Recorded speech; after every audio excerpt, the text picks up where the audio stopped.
राजीव युवा मैदान क्लब योजना।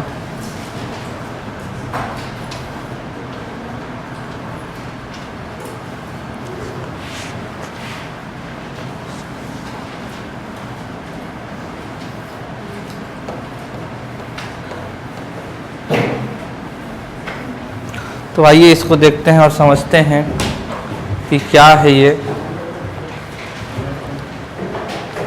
तो देखिए जो नाम है वो हमें कोई चीज़ बता रहा है। नाम हमें ये बता रहा है कि यह संबंधित होगा युवाओं से।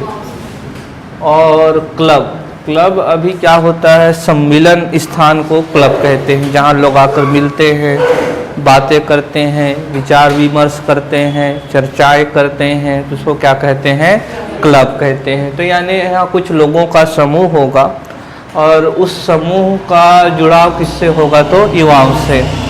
यानी कि इसमें लगभग 18 से 40 वर्ष के लोग रहेंगे और वही इकट्ठे होंगे, कुछ गतिविधि करेंगे, कुछ चर्चाएं कर सकते हैं, विचार मंथन कर सकते हैं। तो अभी इसका कंसेप्ट क्या है, तो देखिए जो युवा होते हैं किसी भी राज्य के लिए बहुत ही महत्वपूर्ण पूंजी होते हैं। और जो हमारे देश के जो युवा हैं, आप देख रहे हो किसी भी अगर राज्य को विकास करना है द्रुत गति से, तो युवाओं को संगठित करना बहुत ही ज़्यादा जरूरी है, क्योंकि अधिकांश उत्पादक कार्य कौन करेंगे, तो युवा ही करेंगे। तो अभी जो युवा लोग जो हैं तितर बितर हैं, और संगठित करने का मतलब बता रहे हैं क्या है। तो सबसे पहली बात तो युवा शब्द में अगर आप लोग संकुचित अवधारणा लेकर चल रहे होंगे तो सिर्फ पुरुष से नहीं है। आमतौर पर यूथ, अभी जो इसका जो अंग्रेजी शब्द है यूथ, इसमें मेन और वीमेंस दोनों शामिल होते हैं। लेकिन अभी हिंदी में युवा अलग कहते हैं, युवती अलग कहते हैं। तो अभी हिंदी में युवा है मतलब इसमें केवल पुरुष नहीं है, मेंस भी होंगे, पुरुष भी होंगे और महिलाएं भी होंगी। और अवधारणा आगे लेकर गया है सरकार, और इसमें ट्रांसजेंडर भी शामिल हैं। ट्रांसजेंडर भी इसमें शामिल हैं, उभय लिंग वाले भी इसमें शामिल होंगे। तो ये जो युवाओं हैं भाई, देखिए हमारे देश की युवाओं की स्थिति अगर आप लोग अगर आँख खुली रखते होंगे और ज्ञान इंद्रियों का प्रयोग करते होंगे तो पता चलेगा ये बहुत ही ज़्यादा तितिर बितिर है। शिक्षा नहीं है, शिक्षा है तो प्रशिक्षित नहीं है, शिक्षा है तो गुणवत्तापूर्ण शिक्षा नहीं है उनकी, समझ रहे हैं। और आज हो क्या रहा है, लड़कियाँ रील्स बनाने में बिजी हैं, लड़के उसको देखने में बिजी हैं, बाकी जो बच गए वो पबजी खेल रहे हैं, समझ रहे हैं। तो इन्हीं सबको क्या करना है, संगठित करना है। अभी इनको संगठित किया जाएगा और संगठित करके इनको एक साथ लाया जाएगा। संगठित करने का मतलब क्या है कि अभी लोग कब इकट्ठे आते हैं, जब एक अगर कोई समूह वहाँ पर है तो वहाँ एक बात सामान्य होगी कि उन सबका एक साझा उद्देश्य होगा, वो किसी एक स्पेसिफिक उद्देश्य के लिए साथ आएंगे। तो यहाँ पर सरकार उनको संगठित करेगी तो एक साझा उद्देश्य या लक्ष्य की पूर्ति के लिए एक साथ लेकर आना। और जब ऐसी गतिविधि की जाती है तो क्या कहा जाता है कि किसी चीज़ को क्या किया जा रहा है, संगठित किया जा रहा है, ऑर्गेनाइज किया जा रहा है, समझ रहे हैं। तो संगठित का मतलब क्या होता है, साझा उद्देश्य के लिए एक साथ आकर गतिविधियों को संपादित करना। भीमराव अंबेडकर साहब ने भी अनुसूचित जाति के उत्थानों के लिए उन्होंने 3 बातें कही। पहले शिक्षित हो, संगठित हो, आंदोलन करो, समझ रहे हैं। पीछे दोनों का भूल गए, केवल आंदोलन ही करते हैं, ना तो शिक्षित हुए ना तो संगठित हुए। संगठित का मतलब वो क्या कह रहे थे कि एक साझा उद्देश्य से छुआछूत जिससे आप पीड़ित हैं उसके उन्मूलन के लिए इकट्ठे हो जाइए और उसके लिए कार्य कीजिए। तो यहाँ संगठित का मतलब क्या होगा? अगर मैं कहूँगा युवाओं को संगठित करना है, मतलब एक विशेष उद्देश्य से उनको एक मंच पर एक साथ लाया जाएगा। ठीक, जब ही उनको संगठित कर लेंगे तो फिर उनसे हम लोग गतिविधियों को संपादित करेंगे, कुछ गतिविधियां संपादित करेंगे। क्या क्या गतिविधियां हो सकती हैं कि एक तो शासकीय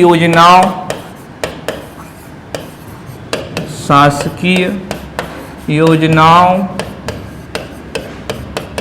के क्रियान्वयन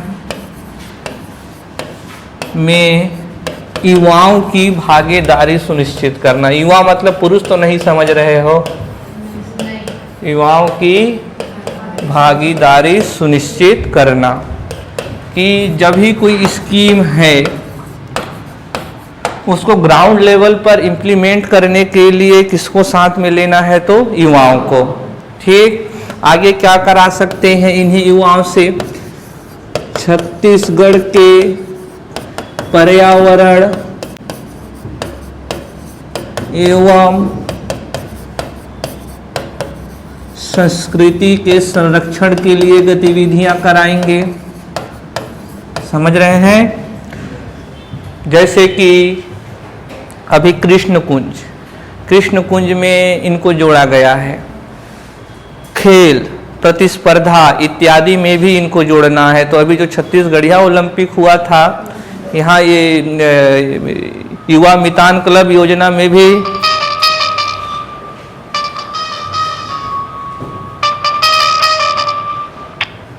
युवा मितान क्लब योजना के जरिए पहला स्तर तो वही था, पहले वही कंपटीशन हुई थी। समझ रहे हैं? तो अभी खेल संबंधी गतिविधियों में उनकी भागीदारी सुनिश्चित करना। समझ रहे हैं? तो कुल मिला के सरकार एक ऐसा फोर्स खड़ा करना चाहती है जो सरकार के मार्ग में रुकावट न बने, बल्कि सरकार के लिए कैसा काम करे? कैटालिस्ट का काम करे। अभी और समझ में आएगा कि कैसे कैटालिस्ट यानी कि उत्प्रेरक का कार्य करे। अभी जब भी जनता अगर शिक्षित नहीं होती है, संगठित नहीं होती है, तो योजनाओं का क्रियान्वयन सही तरीके से नहीं हो पाता है। आज हम लोग जिस रफ्तार से बढ़ने चाहिए थे नहीं बढ़े हैं, तो दोष योजनाओं के निर्माण में नहीं है, दोष कहाँ है? उसके क्रियान्वयन में है। क्रियान्वयन में सबसे ज़्यादा समस्या है भारत में। उसी वजह से आज तक कई अच्छे योजनाओं को भी अमली जामा नहीं पहनाया जा सका है। तो इतनी बात यहाँ समझ रहे हो कि इसमें कैसे कार्य होगा? इसमें युवाओं को क्या किया जाएगा? संगठित किया जाएगा, कोई समिति बनाई जाएगी, एक भवन बनाया जाएगा, फिर वहाँ पर विभिन्न प्रकार की क्या गतिविधियाँ संचालित की जाएंगी। जो क्लब के सदस्य रहेंगे उनको भेज देंगे, जाओ भाई देखो किसको किसको टीका लगा है इंद्रधनुष मिशन के तहत। समझ रहे हैं? जाइए, गांव में जाइए और आप छत्तीसगढ़िया खेल से संबंधित जागरूकता को फैलाइए। दहेज प्रथा के खिलाफ आंदोलन चलाइए, नुक्कड़ नाटक करिए।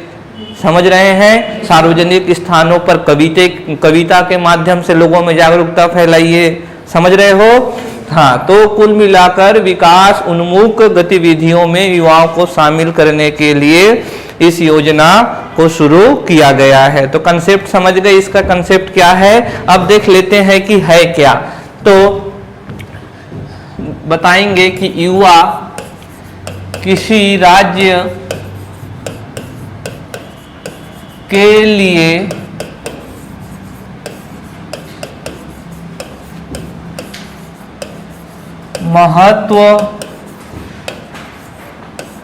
महत्वपूर्ण पूंजी है। युवा शक्ति के दोहन के लिए यह योजना शुरू की गई है।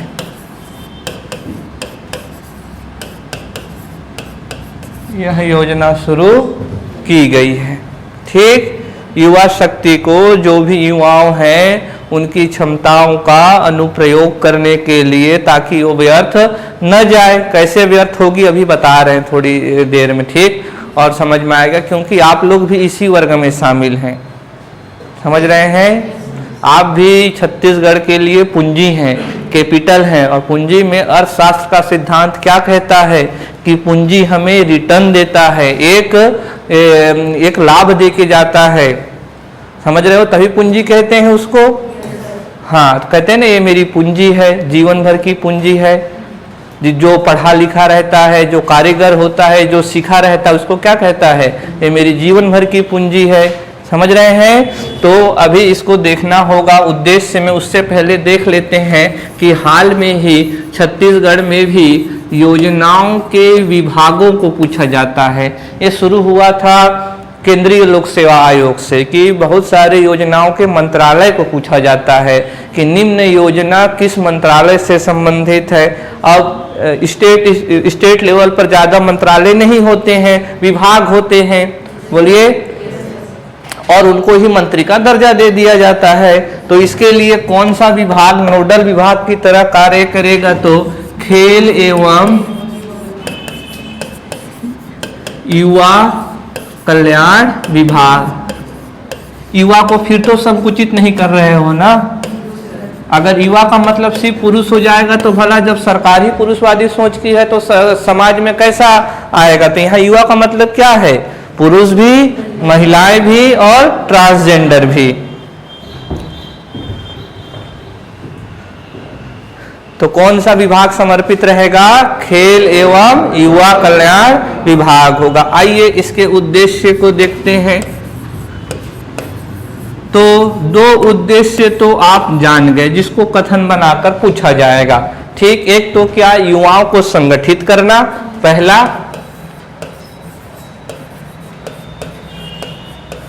युवाओं को संगठित करना, और दूसरी बात, आर्थिक विकास की योजनाओं के क्रियान्वयन में सहयोग प्राप्त करना युवाओं से। अब यहाँ पर अब हर में युवा नहीं लिखूंगा तो चल जाएगा ना भाई, जो भी कुछ होगा युवा के लिए होगा, ठीक ना, तो युवा नहीं लिखूंगा। हाँ, तो क्या हो जाएगा, विकास योजनाओं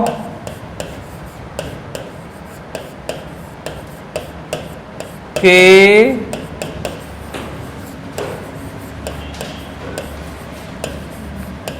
क्रियान्वयन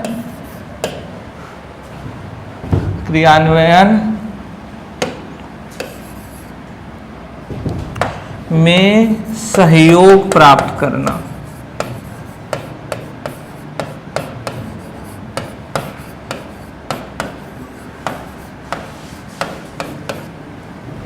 क्या प्राप्त करना, तो सहयोग, ताकि योजना जमीन पर सही रूप में संचालित हो सके। देखिए, जब भी कोई योजना सफल हो सकती है जब उसमें जन भागीदारी हो, पीपल पार्टिसिपेशन हो, और हमारे देश में बहुत कम ऐसी योजना है जो सफल हैं। उनमें से हाल ही का दो योजनाओं के मैं नाम बताता हूँ, तीन के नाम बताता हूँ। एक तो है स्वच्छ भारत मिशन, भारत के और विश्व के सबसे सफलतम अभियानों में से एक है। यह सफल क्यों हो पाया, क्योंकि लोगों का सहयोग मिला सरकार को। उज्ज्वला योजना, जिसके तहत गैस सिलेंडर बांटे गए हैं। मुद्रा स्कीम के जो लाभार्थी हैं उसमें 75% से ज़्यादा महिलाएं हैं, और यह एक क्रांति है भारत जैसे देश में। भले ही उस लोन का उपयोग उनके पति या पुरुष ही कर रहे होंगे, लेकिन एक प्रगति तो हुई कि कम से कम उनके नाम से तो लोन जारी हुआ। पहले तो उनके नाम से खाते ही नहीं होते थे। घर में आप भी देखोगे परंपरागत रूप से पुरुष के ही खाते होते हैं, वही घर का मुखिया होता है, वही निर्णय लेता है, समझ रहे हो। हाँ, तो अभी की विकास योजनाओं में उनकी सहायता प्राप्त करेंगे।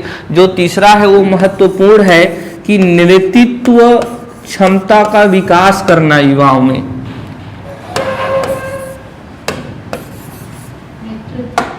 नेतृत्व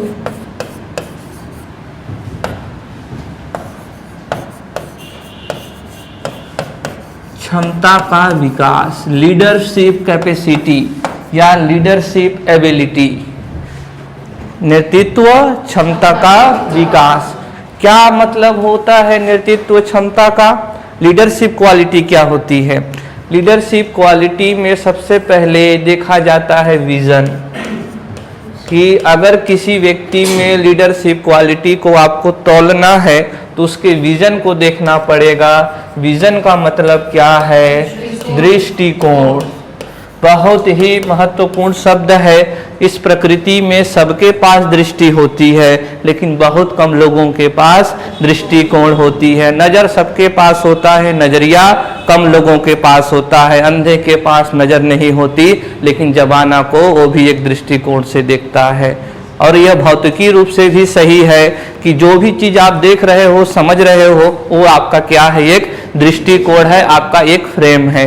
एक फ्रेम से देखोगे तो वही चीज़ अलग नज़र आएगी, दूसरे से देखोगे तो हाँ, जैसे मैं बार बार उदाहरण देता हूँ, मैं किसी के लिए अच्छा दोस्त होऊंगा तो एट द सेम टाइम किसी के लिए निश्चित रूप से तो मैं अच्छा हूँ या बुरा हूँ, वो दोनों अपने अपने फ्रेम से देख रहे हैं, अपने अपने नज़रिए से देख रहे हैं। समझ रहे हैं? तो कोई व्यक्ति इस देश के बारे में क्या दृष्टिकोण रखता है, समाज के बारे में, आर्थिक विकास के बारे में, सांस्कृतिक विकास के बारे में, उसका दृष्टिकोण कितने उच्च स्तर का है। समझ रहे हैं? तो इसीलिए हर पार्टी का एक दृष्टिकोण, एक आइडियोलॉजी होती है, वो भी एक संगठन का रूप है। समझ रहे हो? तो सबसे पहला क्या? दृष्टिकोण। कितना उसमें निर्णय लेने की क्षमता है। जो लीडर होना चाहिए उसमें साहस होना चाहिए निर्णय लेने का। हर किसी के पास निर्णय लेने का साहस नहीं होता है। अगर भारत के इतिहास में प्रधानमंत्री देखें जिन्होंने साहसिक निर्णय लिए हैं, तो उनमें से पंडित नेहरू, इंदिरा गांधी, नरेंद्र मोदी, वाजपेयी साहब और मनमोहन सिंह के कार्यकाल में जो बहुत महत्वपूर्ण निर्णय लिए गए हैं। मनमोहन सिंह के टाइम में न्यूक्लियर डील हुआ है, प्रधानमंत्री जी के कार्यकाल में डीमोनेटाइजेशन जैसी घटना हुई है, बांग्लादेश के साथ समुद्री सीमा हुआ है, पाकिस्तान में एयर स्ट्राइक हुआ है। तो ये कुछ ऐसे निर्णय थे जो इससे पूर्व नहीं लिए जाते थे। तो किसी भी लीडर में क्या क्षमता होनी चाहिए? निर्णय लेने की। और जो सबसे अहम है कि लीडरशिप यानी अकेले का तो क्या ही लीडर कहलाएगा, वो लीडर होगा यानी कुछ लोगों का नेतृत्व कर रहा होगा, तो सबको साथ लेकर चल सके, वो सबको, कि किसी के साथ भी अन्याय न करे, सभी समूहों के हितों का वह ध्यान रखे। और last but not the least कि वह क्या होना चाहिए? सक्रिय होना चाहिए, प्रोएक्टिव होना चाहिए, निष्क्रिय नहीं। समझ रहे हैं? अगर लीडर में ही उत्साह नहीं रहेगी तो भला बाकी लोग कैसे उत्साहित रहेंगे?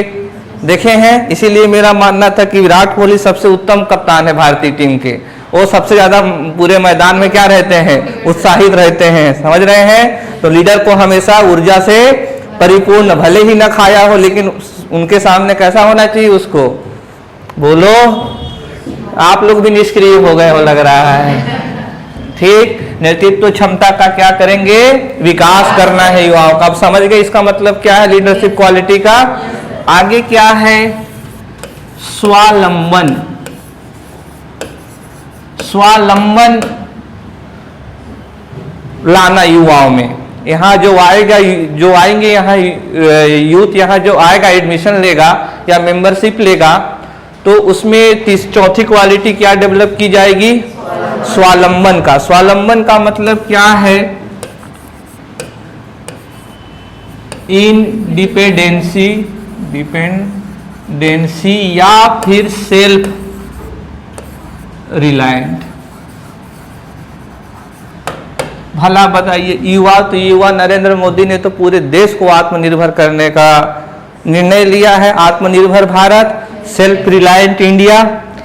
ठीक, तो स्वावलंबन का मतलब क्या है? स्वावलंबन, व्यक्ति स्वावलंबी कब बनता है? स्वावलंबी बनना एक दिन की बात नहीं होती है, ये जीवन के मूलभूत तत्व हैं। स्वावलंबी के लिए व्यक्ति के पास सर्वप्रथम तो ज्ञान होना चाहिए। ज्ञान हासिल करके वह कुशलता हासिल करेगा, और जिसके पास ज्ञान, कुशलता और शिक्षा है वह वित्तीय रूप से भी आत्मनिर्भर रहेगा, सामाजिक रूप से भी आत्मनिर्भर रहेगा और अपनी जरूरतों के लिए भी आत्मनिर्भर रहेगा। तो स्वावलंबी कैसे बनाया जा सकता है? अगर किसी भी युवा को स्वावलंबी बनाना है तो आप उसके लिए मूलभूत चीज क्या करेंगे? तो उसको शिक्षा दे दीजिए, उसको ज्ञान दीजिए। शिक्षा और ज्ञान में थोड़ा सा अंतर होता है, बस थोड़ा सा ही। शिक्षा क्या होता है? थोड़ा सैद्धांतिक है, लेकिन ज्ञान थोड़ा क्या है? व्यवहारिक है। ज्ञान का अंतर होता है 5 इंद्रियों के जरिए जो आपने अभी तक हासिल किया है। समझ रहे हैं? हाँ, तो ये स्वावलंबन आप ध्यान में रखेंगे। या आगे है युवाओं को कुपोषण से दूर रखना। अगर युवा कुपोषित होंगे, ध्यान रखिएगा, कुपोषण आएगा उद्देश्य में, सोचोगे नहीं, बोलोगे स्वास्थ्य क्षेत्र से जुड़ा हुआ है कुपोषण। समझ रहे हैं? तो यहाँ पर ये जो बता रहा हूँ, भले आप लोगों को वो लग रहा होगा अभी, लेकिन ये सभी कथन में बनेंगे, उद्देश्य में है। उद्देश्य से बार बार प्रश्न आते हैं, फिर से कह रहा हूँ। आगे क्या है? युवाओं को कुपोषण से दूर रखना है। कुपोषण से दूर रखने का मतलब क्या है? अभी देखिए, आप सभी जानते हैं छत्तीसगढ़ में जो स्टंटिंग है, वास्टिंग है, अंडरवेट है और ओवरवेट, ये 4 पैमाने होते हैं कुपोषण के। समझ रहे हैं? और इन चारों पैमानों का जो दर है छत्तीसगढ़ में, वो बहुत हाई लेवल पर है। समझ रहे हो? क्या क्या? तो स्टंटिंग, स्टंटिंग का मतलब जानते हैं क्या?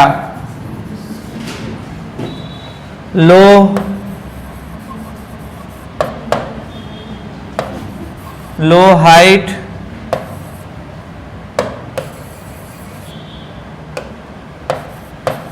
Low height for age. उम्र की तुलना में अगर किसी की ऊंचाई कम हो जाती है तो उसे स्टंटिंग कहते हैं। ऐसा क्यों हुआ? क्योंकि उसके शरीर में पोषण का संतुलन नहीं होगा, कुपोषित हो गया। सुपोषित थोड़ी हुआ, सुपोषित होता तो संतुलन में रहता, लेकिन असंतुलित हुआ और उसकी ऊंचाई क्या हो गई? कम। दूसरा होता है वास्टिंग।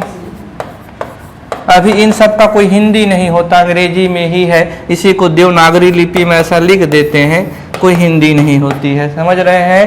तो वास्टिंग का मतलब क्या है? लो वेट फॉर हाइट। अगर किसी की ऊंचाई की तुलना में कम वजन है तो फिर वो क्या है? काम आएगा ना अभी आप लोगों के, कहाँ जब महिला एवं बाल विकास विभाग की योजनाएं पढ़ेंगे, वजन त्योहार, पोषण माह, वहां सब एक काम आएगा। समझ रहे हैं? शुरू में मेहनत कर लेंगे तो आगे स्मूथली चलेगा। तो वास्टिंग का मतलब क्या है? ऊंचाई की तुलना में कम हो जाना, उसको वास्टिंग कहते हैं। तीसरा होता है अंडरवेट।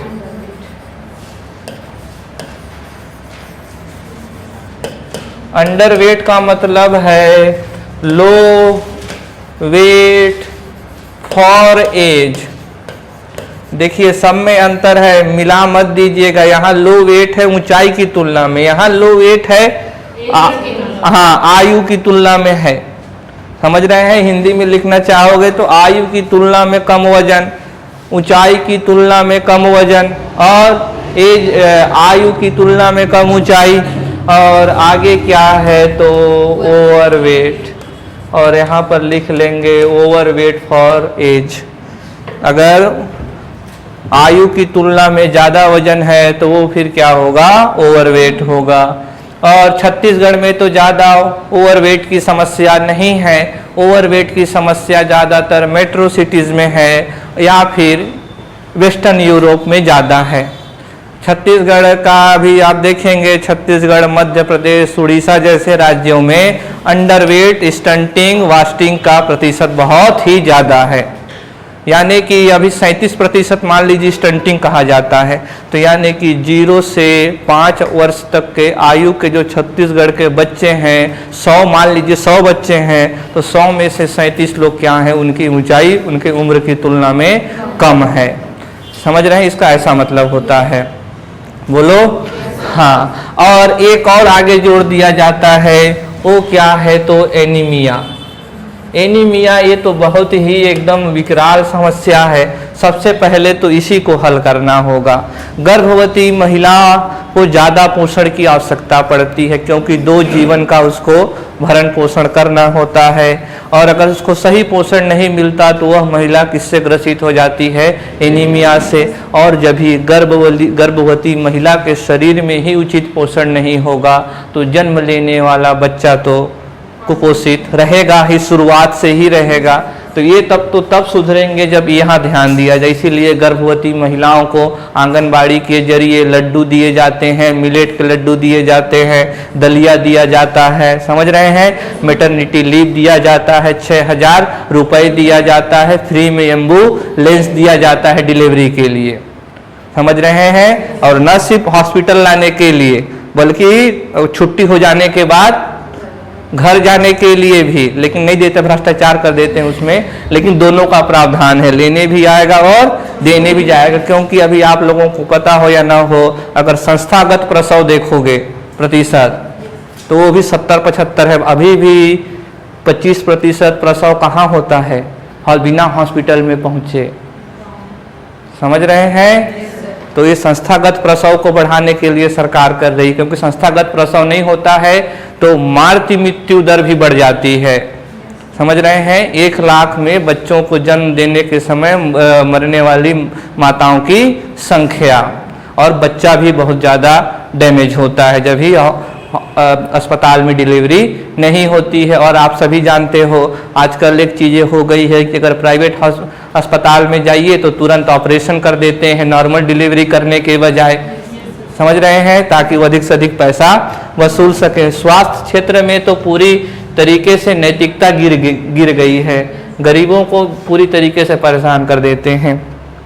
तो कुपोषण को दूर रखना है। अगर युवा मानसिक रूप से कमजोर रहेगा, कहते हैं कि गाना सुने होंगे आप लोग कि नेता तुम ही हो, कल के जो भारत के भविष्य हैं, छत्तीसगढ़ के जो भविष्य हैं, जो युवा हैं, अगर वो कुपोषित होंगे न तो शारीरिक रूप से मजबूत रहेंगे और ना ही तो मानसिक रूप से। इसीलिए आप किसी भी बस्ती में जाइए, आपको कम हाइट वाले लोग दिखेंगे, पतले दुबले लोग दिखेंगे, समझ रहे हैं। और छत्तीसगढ़ का तो ये जो पुरुष होता है, अगर थोड़ा सा भी अपना हेल्थ ध्यान नहीं रखा तो फिर पेट आगे बैक पीछे, पेटला जैसा हो जाता है वो, समझ रहे हैं।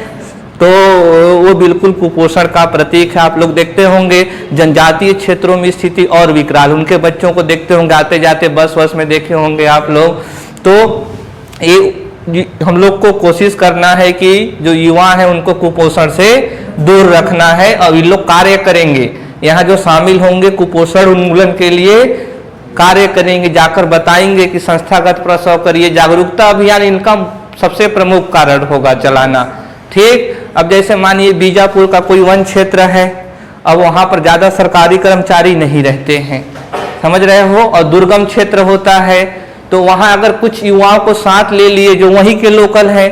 अभी जो वहाँ डॉक्टर जाता है तो बाहर से आता है, वहाँ के स्थानीय परिस्थितियों को नहीं जानता है, लेकिन अगर वहाँ की युवा को किसके साथ रख दिया जाए, डॉक्टर के साथ, तो ज़्यादा अच्छे से कर पाएगा कि नहीं कार्य वहाँ, समझ रहे हैं। तो ये कुपोषण से दूर रखना है युवाओं को। युवाओं को क्या देना है? तो शिक्षा देनी है। तो युवाओं में नेतृत्व क्षमता का विकास करना है, स्वावलंबी बनाना है, कुपोषण से दूर रखना है और उनमें शिक्षा का प्रसार करना है, ठीक। इन सबको एक साथ लिखना है, अलग अलग भी लिखोगे तो कोई परेशानी नहीं है, लेकिन ध्यान में रखना है। आगे बढ़ता हूं। आगे है कि आजादी, ये सभी लिखा हुआ अपने मन से मैं नहीं बता रहा हूं ना कि अपने मन से बता दिया, ऐसा नहीं है। जो भी मार्गदर्शिका जारी हुई है सरकार द्वारा, इनमें सभी उद्देश्य लिखे हुए हैं, बड़े बड़े पैराग्राफ में लिखे हुए हैं। मैंने इसको थोड़ा कैसे बना दिया है, पॉइंट्स में बना दिया है ताकि चीजें याद रहें। आजादी के मूल्यों एवं महात्मा गांधी के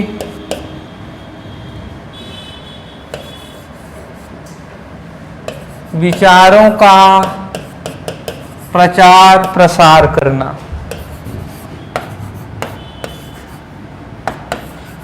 महात्मा गांधी के बारे में तो आप लोग काफ़ी कुछ जानते हैं, उनके विचारों के बारे में भी जानते हैं। थोड़ा आज़ादी के मूल्यों को बता दे रहा हूँ कि भाई आज़ादी के मूल्यों का प्रचार प्रसार करेंगे तो क्या करेंगे। वो आज़ादी के मूल्य का मतलब है कि गांधी जी ने जो स्वतंत्र भारत की तस्वीर देखी थी, भगत सिंह ने जो स्वतंत्र भारत की तस्वीर देखी थी कि स्वतंत्र भारत में गरीबी नहीं होगी, स्वतंत्र भारत में जाति भेदभाव नहीं होगा, स्वतंत्र भारत में महिला समानता होगी। समझ रहे हैं? तो क्या आज वो पूरा हो पाया है? क्या आप देख रहे हैं जो इन्होंने अपनी जान दी है, देखिए इसी चीज के लिए कि भारत ऐसा हो। बहुत कम उम्र में उनको फांसी हो गई थी भगत सिंह को, कल्पना कर रहे हो? अभी तो हम लोग नौकरी के लिए संघर्ष कर रहे हो, तो अपनी जान दे चुके थे इसी उम्र में। तो जो आज़ादी के मूल्य थे, यानी जिस कारण से आज़ादी, अच्छा गांधी जी के स्वराज का मतलब क्या था, कई लोग समझते नहीं है। कई लोग आज़ादी का मतलब ये समझते हैं कि अंग्रेजों का यहाँ से शासन चले जाना। गांधी जी के स्वराज का यह मतलब नहीं था। गांधी जी के स्वराज का मतलब था जो भी सत्ता पर रहे भला किसका होना चाहिए, जनता का। अब जरा ये सोच लो, अंग्रेज चले गए, कोई ऐसे लोग आ जाते, तानाशाह आ जाता और वो गरीब के गरीब ही रहते, तो ऐसी आज़ादी का क्या मतलब? समझ रहे हो? उनके स्वराज का मतलब क्या था कि सच में लोग सशक्त हों। सिर्फ अंग्रेजों के चले जाने को आज़ादी नहीं, वो चले गए, लेकिन आज भी वो जनजाति के जीवन में क्या बदलाव आया? वो तो अंग्रेज थे तब भी वैसा था, और यहाँ कोई अलग शासक तब भी वैसा ही है। समझ रहे हैं? तो गांधी जी के स्वराज का मतलब था कि जो आम जन है, जो ग्रामीण जीवन है, कि उन लोग सशक्त बने। और ये जो गांधी जी के विचार हैं, भगत सिंह के जो विचार हैं, सरदार पटेल के जो विचार हैं स्वतंत्र भारत के लिए, उन्हीं विचारों को क्या करना है, आगे बढ़ाना है। उसी को क्या कहा जा रहा है, आज़ादी का मूल्य। ठीक, समझ पाए क्या? और महात्मा गांधी जी के विचारों को आप जानते हैं कि पहला तो अहिंसा ही हो गया, और जो ग्रामीण भारत हो वह आर्थिक और राजनीतिक दोनों आत्मनिर्भरता हासिल करे। अभी राजनीतिक आत्मनिर्भरता आंशिक रूप से मिली हुई है, संस्था भर बना हुआ है, लेकिन अभी भी वो सक्रिय रूप से कार्य नहीं करते। आप में से कई लोग ग्राम सभा के सदस्य होंगे, लेकिन बैठक में गए हैं कि आज तक एक भी? मैं भी नहीं गया हूँ भाई, मैं भी ग्राम सभा का सदस्य हूँ, लेकिन बन तो गया है संस्था। और राजनीतिक भाई की अपना निर्णय वो खुद ले रहे हैं पंचायत से, तो मिल तो मतलब कहने को तो कागज में आ गया है कि हो गया है, लेकिन जमीन पर अभी भी नहीं है। जैसे पंचायत वेब सीरीज देखे होंगे, तो भले महिला पंच रहे, सरपंच रहे, लेकिन छद्म रूप से कौन कार्य करता है? उसका पति कार्य करता है। 1/3 आरक्षण है, देखने भर को 1/3 में 33% में से कि वहाँ ऑन पेपर मुश्किल से 2 महिलाएं ही काम करती होंगी, बाकी उनके पति परमेश्वर भाई बहन तो नहीं, भाई कर रहे हैं जो भी कर रहे हैं। समझ रहे हैं? आगे है ग्राम सुराज। छत्तीसगढ़ में स्वराज को क्या कह देते हैं? सुराज कह देते हैं। ऐसे बहुत सारे शब्दों को पढ़े होंगे छत्तीसगढ़ में, जैसे गौधन को गोधन, तो वैसे ही ये भी है। ठीक, ग्राम सुराज की परिकल्पना को सिद्ध करने में सहयोग प्राप्त करना युवाओं से।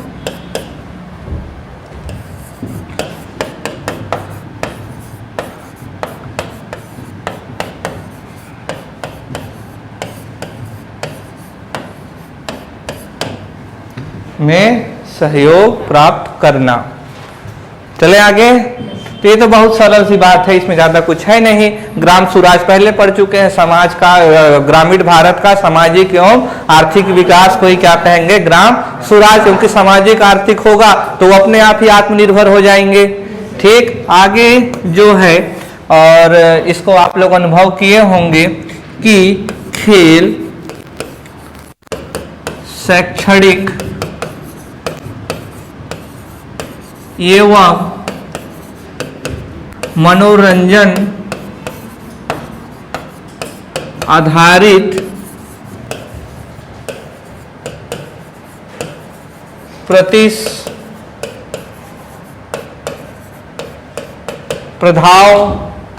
को आयोजित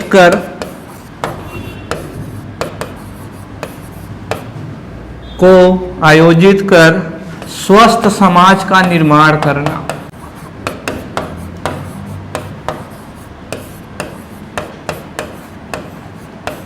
स्वस्थ समाज का निर्माण करना।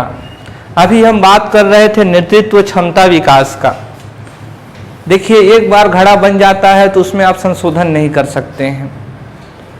अभी माँ बाप सुधारने कब जाते हैं बच्चे को? 12वीं में। अरे जब वो सांचा बन चुका है फिर उसको कैसे सुधारोगे? जो कार्य करना था उसके, जब वो बन रहा था तब कार्य करना था। बचपन में जब वो आपसे सीख रहा था, छल कपट की उसके सामने बात करोगे और सोचोगे बच्चा ईमानदार हो जाए तो कैसे संभव है? अपने वो माता पिता समाज को देख रहा है छल कपट करते तो वही सीखेगा। तो इसीलिए सोसाइटी का लेवल क्या होना चाहिए? हाई होना चाहिए वहां पर।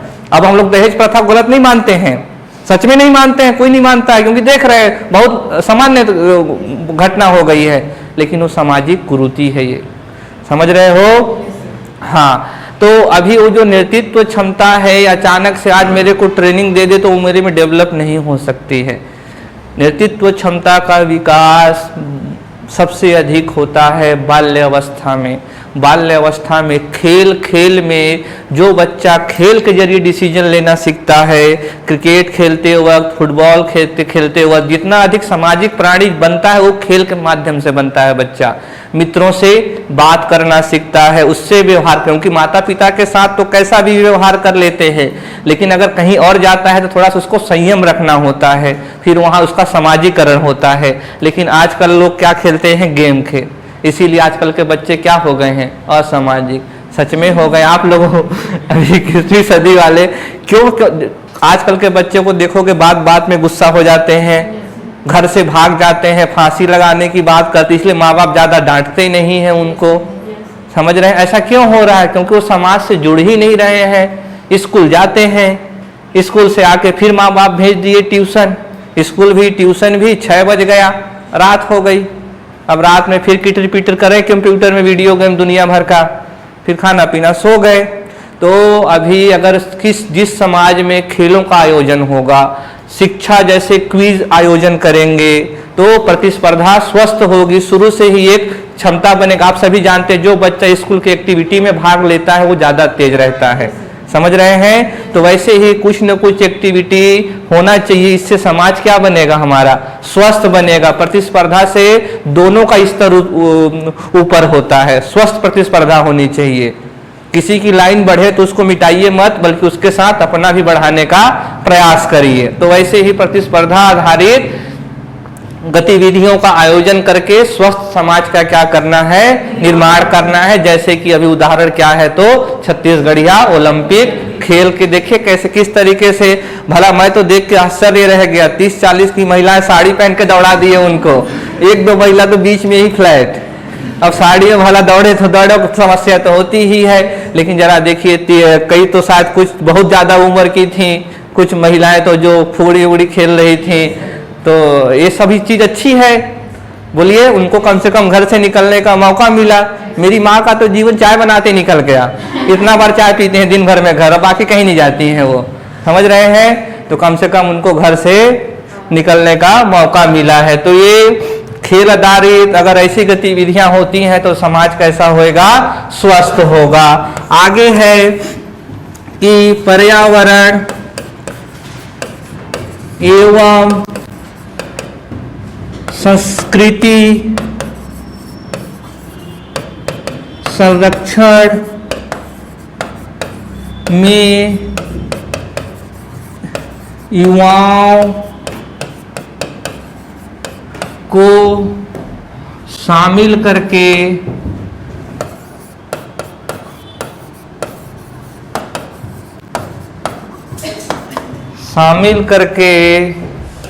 गढ़बो नवा छत्तीसगढ़ मुहिम का साक्षी बनाना।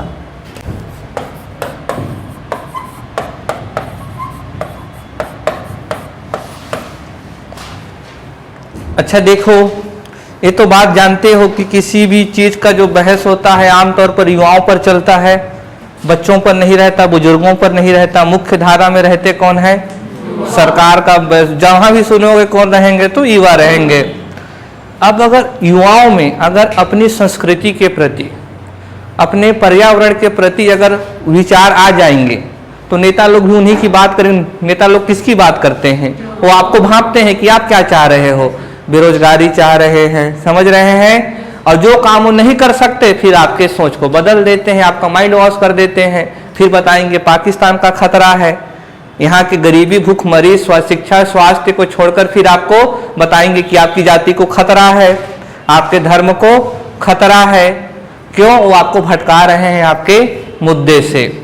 तो अगर युवाओं में अपनी संस्कृति, अगर युवा ज्यादा गम्मत को चाहने लगे तो सरकार को गम्मत को प्रोत्साहित करना ही पड़ेगा। तो युवाओं को छत्तीसगढ़ी संस्कृति से क्या करना है? जोड़ना है। उनके मनोभाव में छत्तीसगढ़ की परंपरा, संस्कृति को जागृत करना है और जागृत करके फिर उसका प्रचार प्रसार समाज तक ले जाना है। समझ रहे हैं? बोलो। आगे एक क्या है? अब यहाँ पर संस्कृति वाला समझ गए, ये तो बात मान रहे हो। अगर युवाओं में जागरूकता आ गई तो सरकार को करना ही पड़ेगा। दूसरा क्या है? पर्यावरण। आज तक आप सभी और मैं सबसे ज्यादा अगर किसी विषय का अध्ययन किया है तो वो क्या है? हर क्लास में, कॉलेज में भी जाओगे तो रहता ही रहता है, चाहे इंजीनियरिंग कर लो चाहे कुछ भी कर लो। और सबसे ज्यादा उदासीन किसके प्रति हैं? ये दुर्भाग्य बताता है हमारे एजुकेशन सिस्टम का कि हमारा एजुकेशन मात्र प्रतीक मात्र है, कोई वास्तविक शिक्षा हम लोग लिए नहीं है, सूचना आधारित शिक्षा था। तो पर्यावरण आज जान रहे हो कि विकराल समस्या है। तो पर्यावरण के संरक्षण के, जैसे मैं कृष्ण कुंज का बताया, समझ रहे हैं। अगर युवा लोग आ गए, गांव के युवा लोग अगर उन लोग ठान लें कि गांव में कचरा नहीं होगा तो नहीं हो सकता है क्या? युवाओं से ही तो चलेगा सारा कुछ। बोलिए, अगर गांव के सभी लोग चाह लें, युवा लोग, तो कचरा होगा क्या? नहीं होगा ना। बोलिए। अब मोदी जी तो कहते हैं भाई कचरा फैलाओ मत, तो आपको साफ नहीं करना होगा, और सही बात भी है। अब फैला के साफ करें तो भी पहले रास्ता फैलाओ फिर साफ करो, ये तो बेवकूफ़ी का काम है ना। तो अभी उनको किससे जोड़ना है? पर्यावरण को। क्योंकि भाई हमारी जो आने वाली पीढ़ी होगी, जो आपके पोते पोतियाँ होंगे, उनके लिए भी ऐसा पर्यावरण होना चाहिए कि वो भी स्वस्थ रूप से जी सकें। आप सभी जान रहे हो दिल्ली की स्थिति बिगड़ गई है। वहाँ तो कोरोना वायरस आने से पहले मास्क लगाने की स्थिति थी। अगर वो स्थिति दिल्ली की है, अगर आज वहाँ के बच्चे जिनकी कोई भूमिका नहीं है उस प्रदूषण में, वो उसकी मार झेल रहे हैं, क्योंकि बच्चे सुभेद्य होते हैं, उसकी मार झेल रहे हैं उस प्रदूषण की। फैलाया कोई और है। तो अगर वो दिल्ली में होगा तो कल को तो रायपुर भी दिल्ली इतना बड़े बनेगा ही बनेगा। समझ रहे हैं? तो पर्यावरण के प्रति भी अगर आने वाले समाज को सुरक्षित रखना है तो पर्यावरण को भी सुरक्षित रखना पड़ेगा। कृषि के प्रति जागरूकता लाना होगा। युवा लोग कृषि गतिविधियों से जुड़े होते हैं, ग्रामीण, उनको मालूम चलेगा कि रासायनिक उर्वरक खतरनाक है। अगर हम लोग परमिट लेकर कल पढ़े थे गौठान से क्या ला सकते हैं, जैविक खाद, उससे अच्छी कमाई कर सकते हैं, तो पूरा समाज होगा कि नहीं होगा? समझ रहे हो? तो ये उद्देश्य लगभग आपको ध्यान में रखना है। किसका? तो राजीव, हाँ गांधी नहीं दिया हुआ है उसमें, सिर्फ राजीव लिखा हुआ। हाँ, राजीव युवा मितान क्लब योजना। ठीक, आगे इसका लिखेंगे थीम वाक्य। इसकी कोई तारीख नहीं है, इसकी कोई तारीख नहीं है, क्योंकि इसकी गवर्निंग बॉडी अभी बताएंगे तो वो पंजीयन के बाद गठित होनी थी, तो कोई तारीख नहीं दिया गया है मार्गदर्शिका में, तो तारीख हम लोग नहीं लिखेंगे। ठीक, इसका थीम वाक्य लिख लीजिएगा। डिपार्टमेंट तो लिख लिए ना? हाँ, तो इसका थीम वाक्य है, और मुझे लग रहा है कि शायद थीम वाक्य से प्रश्न, क्योंकि अच्छा तथ्य है, युवा राष्ट्रस्य बलम। अब बलम बलमा मैं नहीं जानता हूं क्या है इसका मतलब संस्कृत में। हाँ, बल प्राप्त करने से हो सकता है। युवा राष्ट्रस्य बलम, चेक कर लूंगा भाई कहीं कोई उससे तो नहीं लिया गया है, उपनिषद से, ये भी पूछ देता है। सत्यमेव जयते पूछता है ना किसी उपनिषद से लिया गया है, तो चेक कर लेंगे इसको हम, किसी उपनिषद से तो नहीं लिया गया है। तो इतनी बात समझ गए? हाँ, आगे लिखेंगे शासी निकाय, गवर्निंग बॉडी। ये थीम वाक्य है, शासी निकाय, शासी निकाय गवर्निंग बॉडी हो जाएगी अंग्रेजी में, ठीक। गवर्निंग, गवर्नमेंट वाली गवर्निंग। शासी निकाय में तो सबसे पहले मुख्यमंत्री, अध्यक्ष। अब समझ जाओ ये कितना महत्वपूर्ण है। इसके स्वयं अध्यक्ष कौन है? तो मुख्यमंत्री, हमारे राज्य के मुखिया, कार्यपालिका मुखिया हैं। अध्यक्ष प्लस अन्य सदस्य, लेकिन बाकी लोगों की तरह इतना नहीं है कि इतना ही पढ़ के निकल लें। इसमें कुछ तथ्य हैं जो परीक्षाओं में आ सकते हैं, क्योंकि इसमें सांसदों और विधायकों की भी उपस्थिति है। अगर सचिव ही रहते तो प्रश्न बनने के, जैसे इसमें किसी में नहीं लिखवाया हूँ अन्य सदस्य वाले में, तो उसमें कौन थे? सचिव थे, लेकिन इसमें सांसदों की भी शामिल किया गया है। तो कितने सांसद हैं, वो सांसद कौन होंगे, समझ रहे हैं? तो ऐसे प्रश्न निर्मित होने की संभावना है। तो अन्य सदस्यों को देख लेते हैं। तो अन्य सदस्यों में 2 सांसद, ठीक। अब यहाँ मुझे नहीं बताया है मार्गदर्शिका में कि वो सांसद राज्यसभा के होंगे कि लोकसभा के होंगे। हो सकता है दोनों में से जिसका मन आया मुख्यमंत्री जी को वो कर लेंगे, या फिर कुछ नहीं है तो फिर इंकी पिंकी पोंकी जैसा भी है। और फिर आगे क्या है? तो 2 विधायक हो जाएंगे, ठीक। 3 मंत्री हैं इसमें और 3 सचिव हैं। 2 3 सचिव हैं। हुआ। 2 सांसद को मुख्यमंत्री नामित करेंगे। कौन चुनेंगे? तो मुख्यमंत्री द्वारा नामित किया जाएगा। मुख्यमंत्री मैं कह रहा हूं, लेकिन वहां लिखा क्या है? अध्यक्ष द्वारा नामित किया जाएगा। और अध्यक्ष कौन है? तो मुख्यमंत्री। लेकिन ध्यान रखें आप, अध्यक्ष आ जाएगा शब्द में, तो ऐसा मत सोचना कि सर मुख्यमंत्री लिखाए थे वाला अध्यक्ष आ गया। तो अध्यक्ष द्वारा लिखा गया, अध्यक्ष कौन है? तो मुख्यमंत्री हैं। यहाँ भी वही चीज लिखोगे, अध्यक्ष द्वारा नामित 2 विधायक, कौन चुनेगा? तो नामित करेगा। समझ रहे हैं? हाँ, तो लोकसभा में पढ़ते हो ना, नामित होंगे, राज्यसभा में, विधानसभा में भी, विधान परिषद में भी। 3 मंत्री कौन कौन? तो एक तो हो गए खेल एवं युवा कल्याण विभाग, बोलो। Yes sir. खेल एवं युवा कल्याण विभाग के मंत्री होंगे, ठीक। दूसरा पंचायत एवं ग्रामीण विकास विभाग के मंत्री होंगे, पंचायत एवं ग्रामीण विकास विभाग के मंत्री होंगे। तीसरा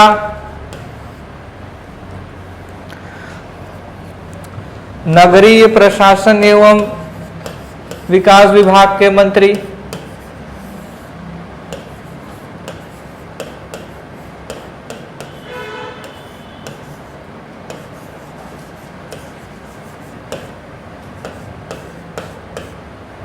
नगरीय प्रशासन विभाग के मंत्री, ये 3 मंत्री इसमें शामिल होंगे। अब देखिए एक बात यहां से स्पष्ट हो गई कि ये ग्रामीण और नगरीय क्षेत्र दोनों में लागू है। समझ रहे हो? तो अभी कथन में आएगा कि केवल ग्रामीण क्षेत्र के लिए है, तो बोलोगे नहीं, दोनों ही क्षेत्रों के लिए है। समझ रहे हैं? आगे क्या हो गए? तो 3 सचिव। 3 सचिव कौन? तो मुख्य सचिव, क्या है? मुख्य सचिव, और अपर मुख्य सचिव जो मुख्यमंत्री के सलाहकार पैनल में है। अपर का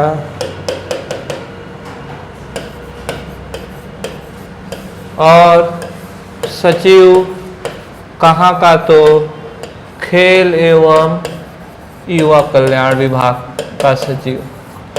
समझ गए? तो ये 3 सचिव होंगे, 3 सचिव, 3 मंत्री, 2 विधायक, 2 सांसद। ठीक। अध्यक्ष कौन? मुख्यमंत्री। और जो खेल एवं युवा कल्याण विभाग के मंत्री होंगे वो उपाध्यक्ष। ठीक। तो प्रश्न है यहां से कौन अध्यक्ष होगा और कौन उपाध्यक्ष? किसका? तो शासी निकाय का। किसका? शासी निकाय का।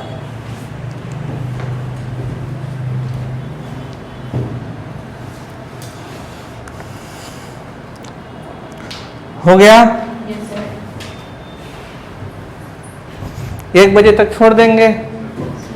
हाँ हाँ हाँ हाँ आगे। हाँ ये कार्यपालिका में ही होगा, जहाँ ऑफिस होगी, जो सामान्य प्रशासन विभाग वाला ऑफिस होगा ना, वहीं इसकी बैठक होगी। हाँ, अलग से कोई जगह नहीं है। और अभी देखते हैं शासी विभाग, ये जो शासी निकाय है इसकी बैठक, इसकी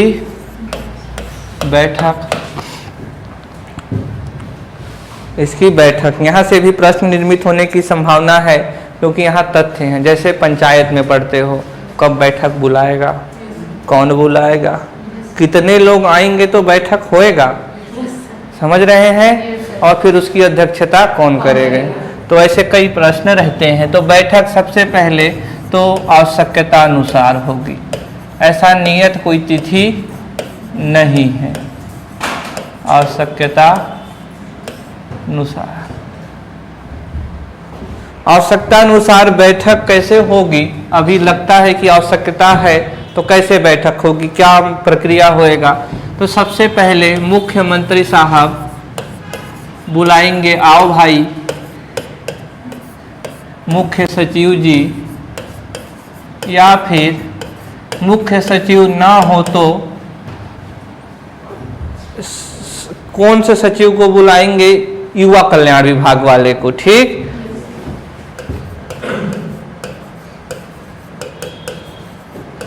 खेल नहीं लिख रहा हूं, लिख देता हूं।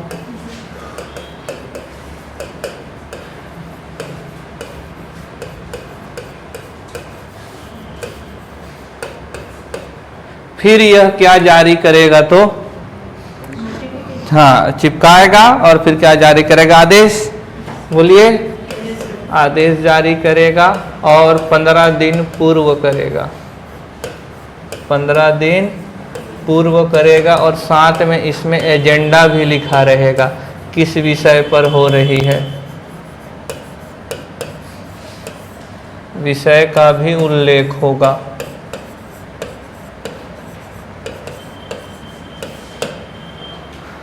ठीक। तो कौन जारी करेगा आदेश? सचिव। किसके अनुमोदन पर? हाँ, मुख्यमंत्री या अध्यक्ष के अनुमोदन पर। यहाँ ठीक, अध्यक्ष के अनुमोदन पर जारी करेगा सचिव, और 15 दिन पूर्व करेगा और उसमें बताएगा कि विषय एजेंडा क्या है, किस विषय पर बैठक होगी, तभी तो तैयार होके आएंगे। बोलो। चलो, सचिव लोगों को तो मालूम होगा, पढ़े लिखे हैं। नेता और सांसद विधायक लोगों को क्या ही मालूम, क्योंकि चोरी डकैती करके तो आए हैं वो यहाँ तक। बोलिए। मुझे तो कभी कभी समझ में नहीं आता है कि राजनीतिक अपराधीकरण हो रहा है कि अपराधियों का राजनीतिकरण हो रहा है। मुझे लगता है अपराधियों का राजनीतिकरण हो रहा है, सारे अपराधी हैं। तो फिर ये जारी करेगा, तो फिर क्या आयोजित हो जाएगी? बैठक। तो ये आवश्यकता अनुसार तो है, लेकिन वर्ष में एक बैठक तो होना ही पड़ेगा। वर्ष में एक बार बैठक, ये तथ्य आ गया प्रीलिम्स के लिए। समझ रहे हैं? कितने बार बैठक? एटलीस्ट एक बार, वर्ष में एक बार बैठक। और इसमें स्पष्ट रूप से लिखा हुआ है जुलाई में। ये भी दूसरा तथ्य। इस वाक्य से 2 प्रश्न हैं कि राजीव युवा मितान क्लब योजना के अंतर्गत शासी निकाय की बैठक वर्ष में कम से कम कितनी बार? एक बार। दूसरा प्रश्न, राजीव गांधी युवा मितान क्लब योजना के अंतर्गत शासी निकाय की बैठक निम्न माह में होती है। जुलाई, अगस्त, सितंबर, अक्टूबर। बन गए 4 विकल्प। समझ रहे हैं? एक विकल्प क्या चुनना होगा आपको? जुलाई चुनना होगा। तो 2 प्रश्न है यहाँ से। ठीक, चले आगे। आगे देख लेते हैं कि चलो अभी आदेश क्या हो गया, जारी हो गया। अभी आदेश जारी हो गया होगा तो जरूरी तो नहीं है कि सभी मेंबर लोग आ जाएं शासी निकाय में। टोटल कितने मेंबर हैं गिन के बताओ? 10 हो गए। बोलो, मुख्यमंत्री को भूल ही गए। बताओ, फलाध्यक्ष को ही भूल गए। 2 जोड़ लिए, 3 जोड़ लिए, 6 4 10 कर दिए। बोलिए, बिना अध्यक्ष के बैठक ही बुला लोगे? कोई बात नहीं। तो अब बैठक क्या हो गया, तो सभी लोग आ जाएंगे ऐसा भी तो नहीं ही होता है। बोलिए, तो यहाँ अभी अब ऐसा है सभी लोग नहीं आए तो पता चला कि मुख्यमंत्री और कोई अपने साथी वाले को चुपके से मैसेज कर दिए, भाई तुम आ जाना। बैठक करके निर्णय लेके निकल गए। तो इसीलिए किसकी व्यवस्था रखी जाती है? गणापूर्ति की, कोरम की, कि जो भी निर्णय है वो समावेशी होना चाहिए, उसका दायरा बड़ा होना चाहिए, सबकी सहमति वहाँ होनी चाहिए। समझ रहे हैं? इसीलिए हमारे संसद में भी गणापूर्ति का प्रावधान है और पंचायतों में प्रावधान है कि ज़्यादा से ज़्यादा लोग वहाँ उपस्थित रहें। ऐसा नहीं करेंगे तो इंडिया वालों को तो जानते ही हैं आप लोग, कर ही लेंगे ऐसा, कोई ना कोई हल निकाल ही लेते हैं। कानून बाद में बनता है, उससे पहले हल निकालने में लग जाता है। जब से जारी होता है ना मसौदा कि ड्राफ्ट कि ऐसा कानून होगा, फिर उसमें पब्लिक कमेंट मांगती है सरकार, तो वहीं से लग जाते हैं कि तोड़ना कैसे है इसको। तो गणापूर्ति और अंग्रेजी में क्या, तो कोरम होता है। कोरम तो हर ही जगह होता है, शादी हो, ब्याह हो, जब तक उपस्थित नहीं होते हैं लोग तब तक, चाहे मित्रों का जमावड़ा ही क्यों ना हो, तब तक प्रोग्राम शुरू नहीं होता है जब तक पूरी वहाँ पर कोरम पूरा न हो जाए। कड़ा नियमों का पालन किया जाता है। तो कोरम क्या होएगा? 2/3, जितने भी सदस्य हैं उसका 66%। ठीक, क्या आ जाएगा? 2/3। अब बुलाया बैठक, ठीक। अब मानिए 2/3 नहीं आए, 66% लोग नहीं आए, जितने भी मेंबर हो गए 11 में से 66% ओवरऑल लगभग निकाल लेंगे। अब उतने लोग नहीं आए तो फिर क्या करें? तो बैठक 1 घंटे के लिए स्थगित कर दिया जाएगा। उसके बाद फिर से आयोजित किया जाएगा, चाहे अब 1 घंटा हो गया, अगर 11 बजे का टाइम था बैठक में, देखे गणापूर्ति नहीं हुई है, फिर 12 बजे के बाद अगर आयोजित किया जाता है तो उसमें कोई गणापूर्ति का शर्त नहीं होगा। यानी कुल मिला के अगर दोबारा आयोजित किया जाता है, बस 1 घंटे के समय को ध्यान रखिएगा। 1 घंटा के बाद हो सकता है कल भी जारी कर दे, वो तो 1 घंटा के बाद ही है, हो सकता है 1 घंटे के बाद ही, लेकिन उसकी दूसरी बैठक अगर 1 घंटा के बाद है और वहां फिर गणापूर्ति का कोई शर्त नहीं रहेगा, जितने लोग आए नहीं आए, निर्णय तो होगा ही होगा। फिर गणापूर्ति की कोई शर्त नहीं होती है अगर 1 घंटे स्थगन के बाद कोई फिर बैठक होगी। समझ रहे हैं? चलिए लिखिए, हो गया। आगे है कि आखिरी मत कौन देगा? बराबर हो गए, 11 मेंबर है, 5 एक तरफ मत पड़ गए, एक तरफ 5 मत पड़ गए। अब मान लो कि ये बात आ गई है कि चलो यार गायन प्रतिस्पर्धा का आयोजन, जैसे छत्तीसगढ़ी खेल हो गया तो वैसे ही छत्तीसगढ़ी भाषा या बोली के गायन, जो भी गायन है, बहुत सारे गायन है, गीत है, बोलिए क्या, भोजली और भी दुनिया भर का 1-2 मैं जानता हूँ। तो अब इसका प्रस्ताव आया कहाँ? तो शासी निकाय में। तो अभी चर्चा विमर्श के बाद फिर किसके लिए रखा जाएगा उसको? मतदान के लिए। अगर 5-5 पड़ गए तब मत क्या हो गया? बराबर। तो जब भी मत बराबर हो जाएंगे तो आखिरी निर्णय कौन देगा? अध्यक्ष देगा। तो लिख लीजिए कि कास्टिंग वोट अध्यक्ष के पास होता है, या निर्णायक मत अध्यक्ष के पास होता है। कोई इंग्लिश मीडियम वाला होगा तो निर्णायक मत को कास्टिंग वोट कहा जाता है।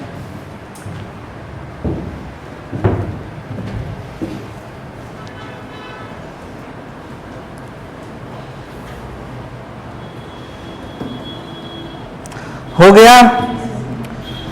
और एक आखिरी इसमें लिखेंगे इसकी बैठक में कि जब से समिति बन जाएगी, ये शासी निकाय बन जाएगा, तो शासी, ध्यान से सुनेंगे, शासी निकाय के पंजीयन के तारीख से 30 माह के अंदर प्रथम बैठक बुलाई जाएगी।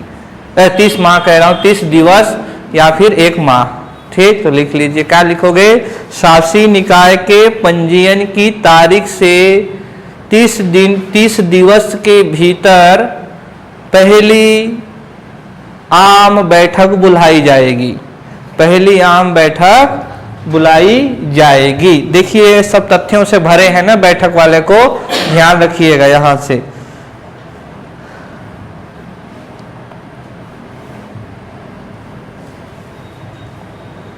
शासी निकाय के कार्य बस इसी का देखेंगे, क्योंकि ये स्टेट लेवल का है। कार्य 2 जगहों को देखेंगे। देखिए, हाँ, शासी निकाय के पंजीयन के तारीख से 30 दिवस के भीतर पहली आम बैठक बुलाई जाएगी।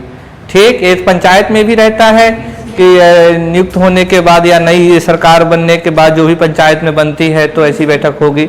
हाँ, अभी देखिए हम लोगों को ये जो समिति बनी हुई है, एक तो अभी ये देख लिए हो शासी निकाय है, दूसरा क्रियान्वित निकाय है, वो भी स्टेट लेवल का है। फिर आता है कि हाँ तो जिला स्तर का है, फिर अनुविभागीय स्तर का है, फिर एकदम ग्राम पंचायत स्तर का है। तो हम लोग देखेंगे ग्राम स्ट्रक्चर सबका देखेंगे कि संरचना क्या है, लेकिन कार्य देखेंगे कहाँ, तो एक तो जमीन वाला और एक तो ऊपर वाला, बाकी सब बीच वाले मीडिएटर ही होंगे, मध्यस्थता ही करेंगे, यहाँ के फाइल को वहाँ, वहाँ के फाइल को यहाँ। समझ रहे हैं? ज्यादा उनका कोई काम रहेगा नहीं। तो इसके कार्य को भी थोड़ा हम लोगों को देखना होगा। तो कार्य को संक्षेप में देखेंगे, ज्यादा विस्तार में नहीं। तो एक तो इसका पहला जो कार्य है कि योजना से संबंधित दिशा निर्देश,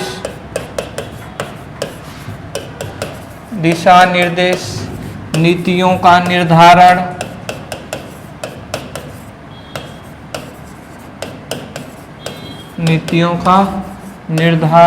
मूल्यांकन। आगे है बजट का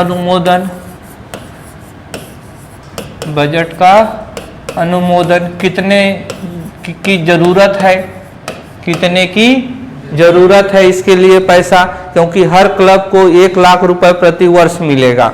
जहां भी क्लब बनाए जाएंगे उनको 1 लाख, तो इसके लिए पैसा अनुमान लगाना पड़ेगा भाई, नहीं लगाना पड़ेगा, क्योंकि बजट भी तो लाना है। और बजट में तो बताना पड़ता है कि आने वाले वर्ष में हम कहाँ खर्च करेंगे, कितना करेंगे और कहाँ से पैसा कमाएंगे, यही तो बजट है ना।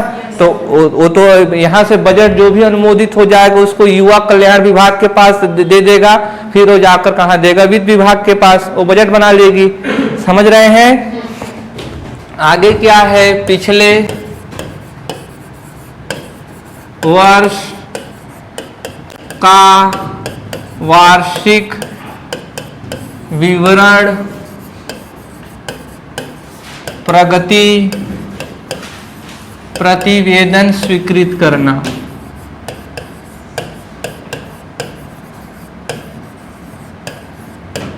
पिछले साल कितना प्रोग्रेस हुआ, प्रगति कितनी हुई, उसको स्वीकृत करना हो जाएगा। ठीक, आगे है लेखा परीक्षकों की नियुक्ति करना।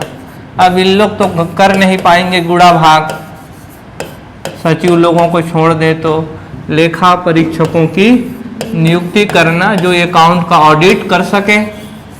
बोलिए, कौन पैसा कितना जा रहा है। ठीक, लेखा का मतलब क्या है, अकाउंट। ठीक, और परीक्षक का मतलब क्या है, ऑडिट करना। हो गया। और एक और लिख लीजिएगा, क्लबों के आय व्यय पत्रकों को स्वीकृत करना कि क्लब कितना आय और व्यय कर रहे हैं, कहाँ उनको कितनी आय हो रही है। क्योंकि अभी देखिए इनको रीपा से भी जोड़ने का प्रस्ताव आएगा, ये हम बता रहे हैं, समझ रहे हो। रीपा से इनको जोड़ेंगे, ये जो ग्रामीण वाला होगा मितान क्लब योजना। तो अभी ये तो कुछ जो क्लब होंगे अगर वो मान लीजिए कुछ रीपा के तहत संचालित करते हैं, बोलिए, तो कुछ उनकी आय भी होगी। तो आय व्यय का क्या करते रहना है, क्लबों के आय व्यय का आकलन करना या स्वीकृत करना, जो भी है। कुल मिलाकर विषय क्या है, तो क्लब का आय और व्यय पर निगरानी रखना, देख रेख करना, जो भी लिखना चाहें आप लोग, ठीक। समीक्षा करना जो भी। आगे है कार्यकारिणी की बैठक, कार्यकारिणी केंद्रीय समिति या एग्जीक्यूटिव बॉडी, कार्यकारिणी समिति लिख लीजिए, कार्यकारिणी समिति। इसमें ज्यादा कुछ नहीं है, इसके कार्यों को नहीं देखना हम लोगों को, थोड़ा बैठक को देखना पड़ेगा इसका। तो इसमें वही लिखोगे जैसा लिखते थे, समिति का संयोजन, कि इसके अध्यक्ष में डालना मुख्य सचिव धन अन्य सदस्य। मुख्य सचिव ब्रैकेट में क्या लिखोगे, अध्यक्ष। मुख्य सचिव उपाध्यक्ष नहीं, इसमें अभी ये जो है ना कार्यकारिणी लिखवाए हैं, तो ये मुख्य सचिव ऐसा लिखना है, ध्यान से। अच्छा हुआ पूछ लिया आपने, नहीं तो खिलवाड़ हो जाता भला। अन्य विभागों के सचिव, अन्य विभागों के सचिव। बैठक की प्रक्रिया वही होएगी, बैठक की प्रक्रिया वही होगी कि अध्यक्ष देंगे अनुमोदन देंगे सचिव को, और फिर सचिव आगे बैठक बुलाएगा। लेकिन इसमें इसकी बैठक में जो कोरम होगा वह उससे अलग है। इसमें कोरम क्या है, तो 1/2 है। उसमें कितना था, तो 2/3 था, ठीक। और कार्य नहीं देखेंगे इसका, ठीक। आगे लिख लीजिए जिला स्तरीय समिति, जिला स्तरीय समिति, जिला स्तरीय समिति।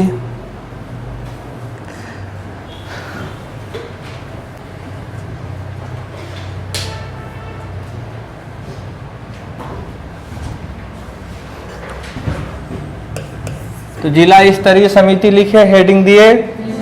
पहला बिंदु हो जाएगा कि जिला स्तरीय समिति के संरक्षक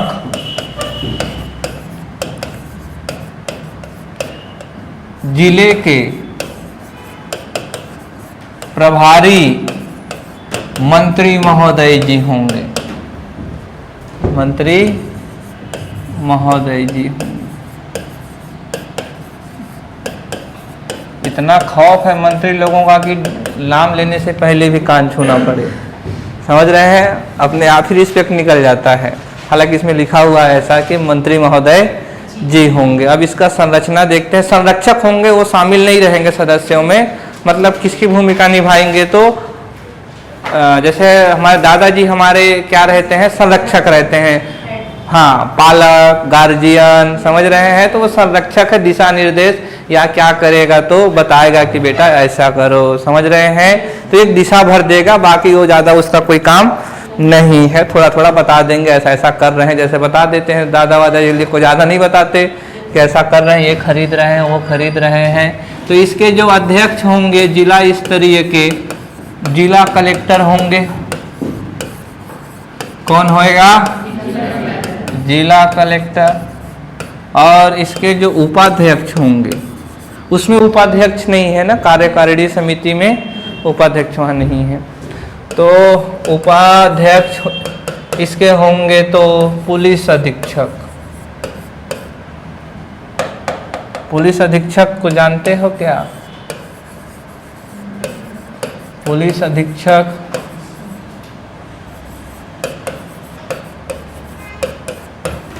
अब जान जाओगे। हाँ, सुप्रिंटेंडेंट ऑफ पुलिस, एसपी। समझ रहे हो?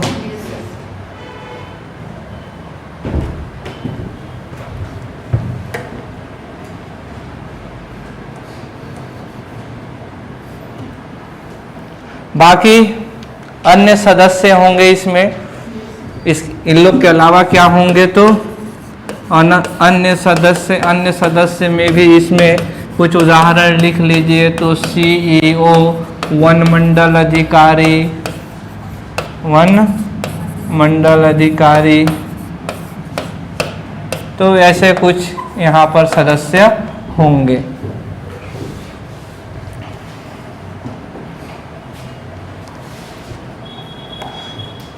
ठीक, कार्य इसका नहीं देख रहे हैं, बट बोला ही था मैं। आगे लिखेंगे अनुविभाग स्तर की स्तरीय समिति, अनुविभागीय स्तरीय समिति, अनुविभागीय स्तर समिति, बोलिए समिति। इसका इसके जो अध्यक्ष होंगे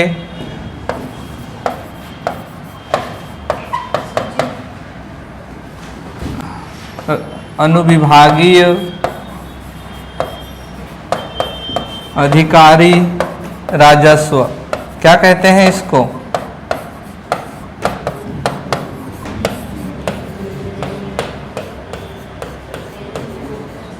एसडीएम। एसडीएम वो होता है जो कलेक्टर की सहायता करता है। ठीक, तो एसडीएम को दे देंगे इसकी जिम्मेदारी, तुम इसकी अध्यक्षता करना। ठीक, और इसका क्या तो उपाध्यक्ष, क्या उपाध्यक्ष, तो उपाध्यक्ष कौन होएगा इसका? डीएसपी। क्या होएगा? डीएसपी। डीएसपी यानी कि डिप्टी सुपरिटेंडेंट ऑफ पुलिस, जो सुपरिटेंडेंट ऑफ पुलिस की सहायता करता हो। समझ रहे हो? अब जरा देखो, इसकी सहायता करने वाला यहाँ का अध्यक्ष और यहाँ की उपाध्यक्ष की सहायता करने वाले यहाँ का उपाध्यक्ष।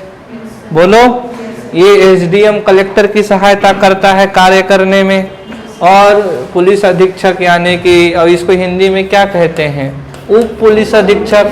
डिप्टी का मतलब उप हो गया, बोलिए उप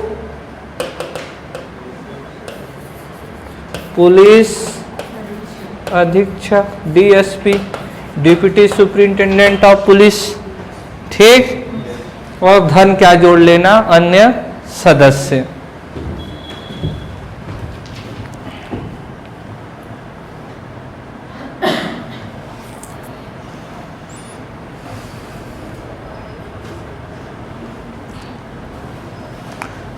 हो गया। अब कल देखेंगे हम लोग कि राजीव गांधी मितान क्लब जो अब बनेगा वास्तव में, ये सभी अब किसकी भूमिका निभाएंगे? तो मार्गदर्शक की। ठीक, या फिर ऐसा सोचिए कि एक अनुविभाग में जितने भी क्लब होंगे उन सबको अनुविभाग वाला देखेगा, एक जिले वाले को जिला वाला देखेगा। मतलब यानी ये वास्तविक वालों को बस क्या करेंगे? दिशा दिखाएंगे, राज्य के स्टेट गवर्नमेंट की बात को उन तक पहुंचाएंगे, फंड को पहुंचाएंगे, रिसोर्सेज को पहुंचाएंगे।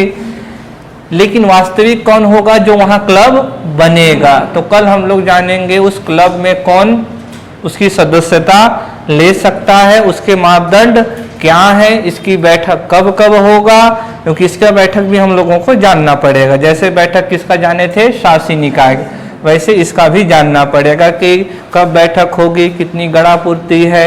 समझ रहे हैं? उसको कल देखेंगे। ठीक, कितना पैसा आएगा और कितने मैक्सिमम मेंबर होंगे, कितने मिनिमम होंगे, उन सबको कल देखेंगे। चले आज के लिए।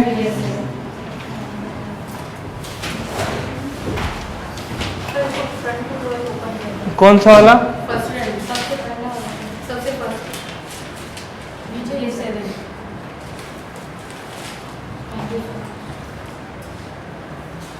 इससे ज़्यादा नहीं होगा।